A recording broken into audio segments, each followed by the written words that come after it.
At our final meeting with the doctors, Nana said she would be there. And in that room of white coats that smelled of medicine when they told us that there was nothing they could do, I remember Dad's shoulders slumped across the chair like he wasn't really there anymore. Mum held on to his hand and put on a brave face. She was good at that, my mum, but there it was. The faint glistening in her eyes as she held back the tide, and me, my worst fears all coming true, my lips trembling, I reached out for Nana's wrinkly hand to hold on to her, to see what she would do, and much to our surprise, Nana grinned wide and said, "Well, I'm glad that is over. I think I'll go home tonight." And so we brought her home. The next day she rose with the sun like she always did and set the kettle on the stove, and she tiptoed her way to my room, shook me awake and said, "Let's go outside." So there we stood. As the morning poured into our yard, Nana walked up to her favorite tree, and with the sunlight raining down on her, she said to me, "Sweetheart, when I die, dress me in blue like the sky and lay me out here with my face in the sun. And if the birds want to perch around the fences of my new home, let them. If they bring with them breadcrumbs and want to make a table out of my coffin, let them.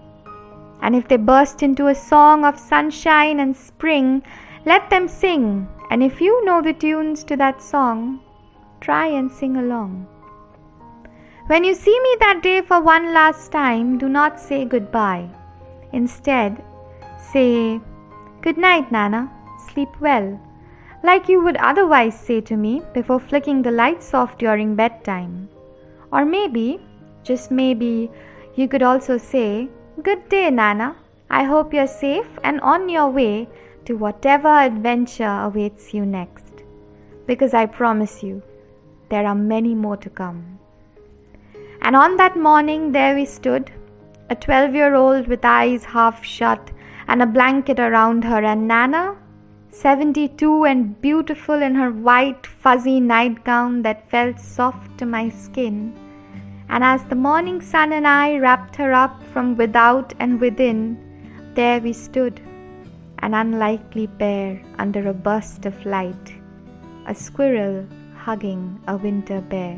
She looks like a polar parrot, but you can flatter me.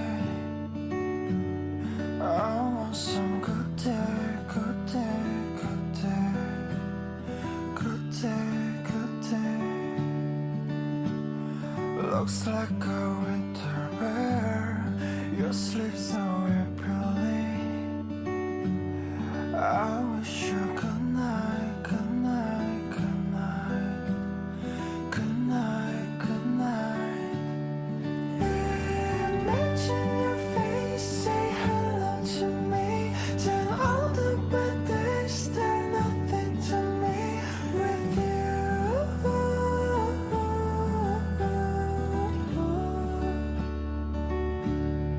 Winter bear. On the day that Nana left, it was the warmest day that winter.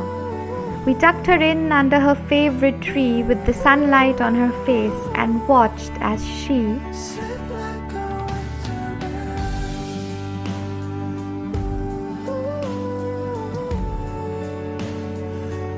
we found her that blue dress, and as she lay there, a piece of sky lighting up our tiny little yard, she, Sleep like a winter bear. for the longest time, no bird stopped by. And so we waited and waited and waited some more.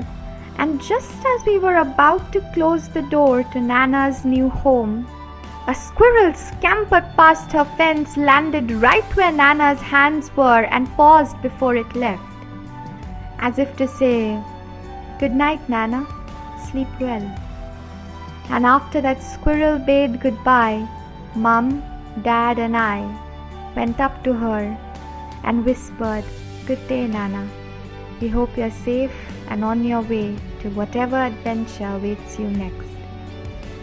So just as we closed the door, just as we let her go, we heard music from the trees above of birds coming back home who sang of sunshine and spring, and for once we let them sing. And even though I did not know their song, Nana, for you, I tried and sang along.